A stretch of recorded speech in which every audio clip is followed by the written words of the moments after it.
Hello and welcome to Feed My Sheep Foundation Bible Study video channel.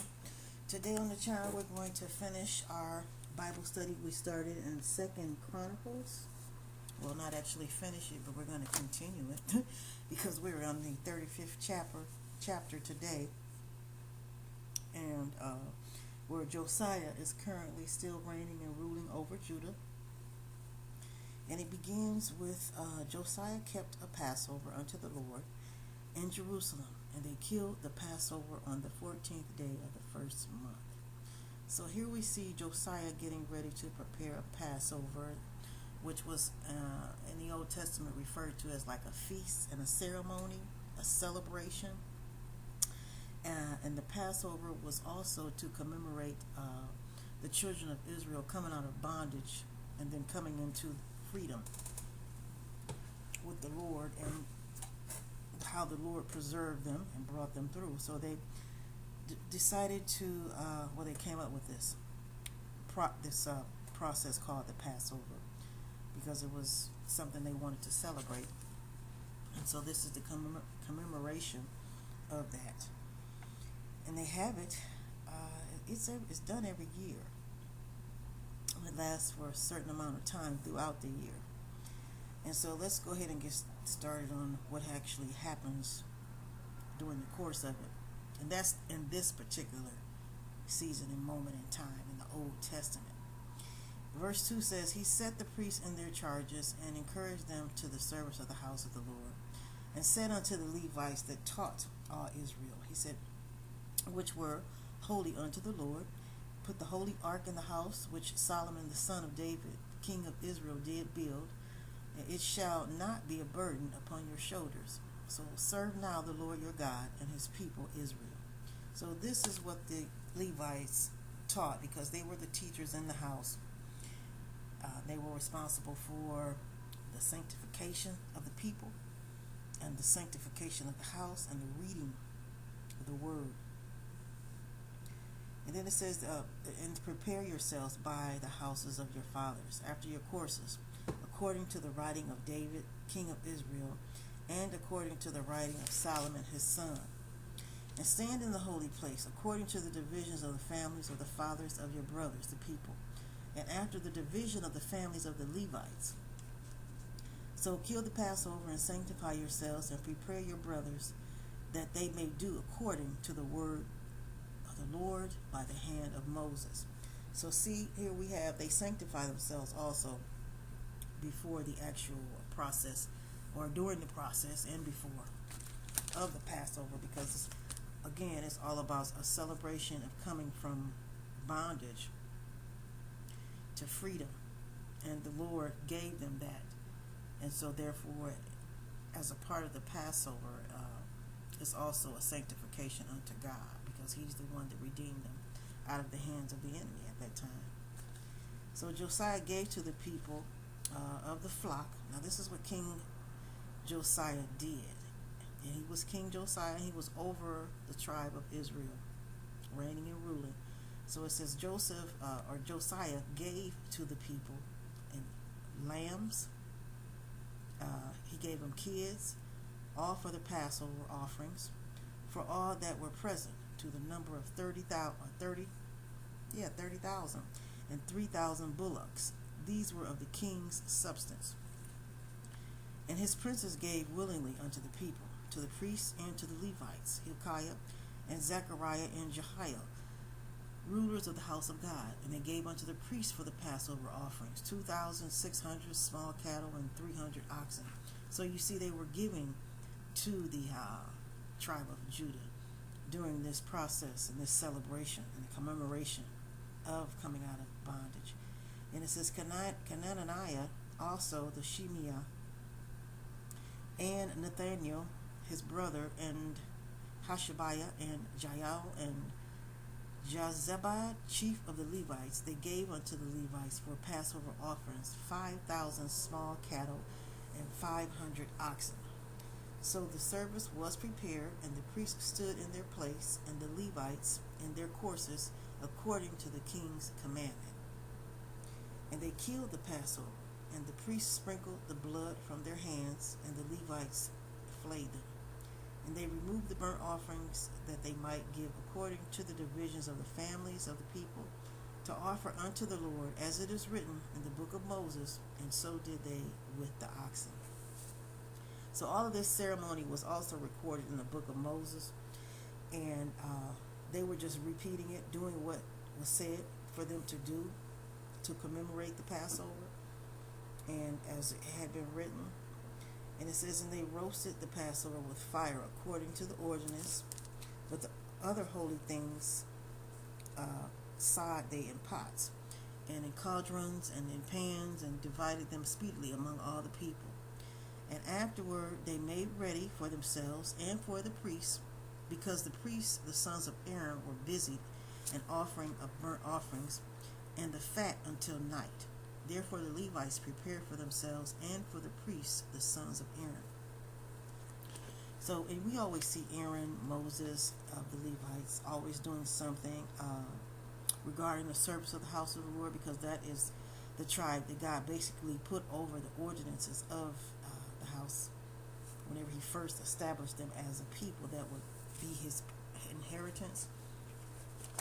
And he wanted to actually commune with them and, share his statutes and commandments. And so he did that through the power and the presence of the Levites. And so it says, and singers as the sons of Asaph were in their place, according to the commandment of David. Asaph, Heman, Jeduthun, the king's seer, and the porters waited at every gate. They might not depart from their service, for their brothers the Levites prepared for them. So all the service of the Lord was prepared the same day to keep the Passover and to offer burnt offerings upon the altar of the Lord, according to the commandment of King Josiah. So here we have all of this being done at the request of the king Josiah, who was a great king at that time. But as we begin to read further, he made a very, very unfortunate mistake. Okay, so he goes on, verse 17, and the children of Israel that were present, they kept the Passover at that time, and the feast of leavened bread 7 days. So they were doing everything according to the Passover and how it was set up and arranged by Aaron and Moses and written. And it says, and there was no Passover like that kept in Israel from the days of Samuel the prophet. And neither did all the kings of Israel keep such a Passover as Josiah kept, and the priests and the Levites, and all Judah and Israel that were present, and the inhabitants of Jerusalem. So, saying right here, Josiah, he kept and had the best Passover that was ever prepared before any other king.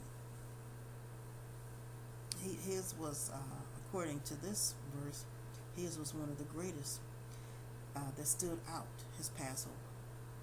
So in the 18th year of the reign of Josiah was this Passover kept. And after all this, when Josiah had prepared the temple, now here's this guy Necho, king of Egypt. He came to fight against Carchemish by the Euphrates, by the river, and then Josiah went out against him. But he sent ambassadors to him. Okay, so this Necho king sent ambassadors over to Josiah whenever he went out to meet him. He's saying, what have I to do with you, thou king of Judah? He said, this is not, has nothing to do with you. This is another fight against Carchemish, okay? So he says, come. And he says, I come not against you this day, but against the house wherewith I have war. Okay, so this was not a war for Josiah, but it was a war for Carchemish. Okay, Carchemish. And so therefore, it goes on to say, for God commanded me to make haste. Forbear you from meddling with God, who is with me, that he destroy you not.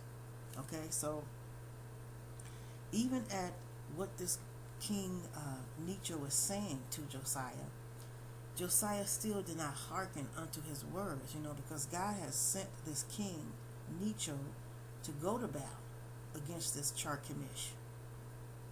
And so therefore Josiah, again, he was oblivious to what this king was saying, and verse 22, nevertheless Josiah would not turn his face from him, but he disguised himself that he might fight with him, and he hearkened not unto the words of Necho from the mouth of God. and he came to fight in the valley of Megiddo. Okay, so there he went out to fight with this guy Charchemish, and he disguised himself so that he was not even seen as king of Judah, Josiah, so that he would not even be killed even after going into battle, which he was not supposed to go into battle for. And what happened was the archer shot at the king Josiah, and the king said to his servants, "Take me away, for I have been wounded." And so his servants therefore took him out of that chariot and put him in the second chariot that he had, and they brought him to Jerusalem, and he died and was buried in one of the sepulchres of his father. And all Judah and Jerusalem, they mourned for Josiah. And Jeremiah lamented for Josiah, and all the singing men and the singing women, they spoke of Josiah in their lamentations to this very day, and made them an ordinance in Israel. And behold, they're written in the Lamentations, book of Lamentations, which is a book written by King Solomon. And then it says, "Now the rest of the acts of Josiah and his goodness, according to that which was written in the law of the Lord, and his deeds, first and last, behold, they are all written in the books of the kings of Israel and of Judah." Okay, so we see here where Josiah had actually went out to battle against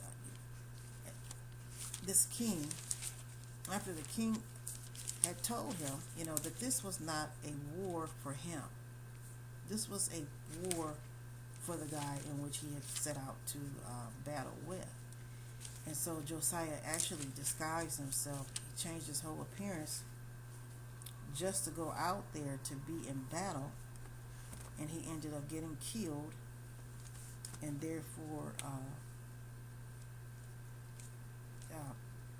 being buried, and no longer king of Judah because of that.